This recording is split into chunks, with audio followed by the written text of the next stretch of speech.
Hi, I'm Anna with the Frain Group. Today we'll be cycling your LOMA X5. This machine is currently set at 120 volts single phase. We recommend you read the manual in its entirety before powering on this machine. Today we'll be testing for ceramic, stainless steel, and glass. Uncontaminated.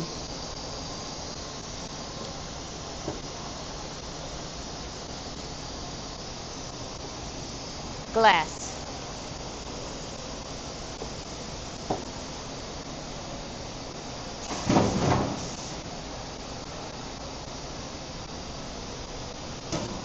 Ceramic.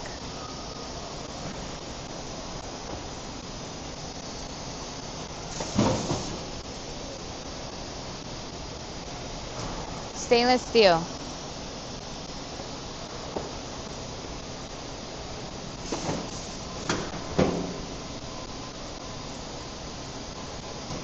Uncontaminated.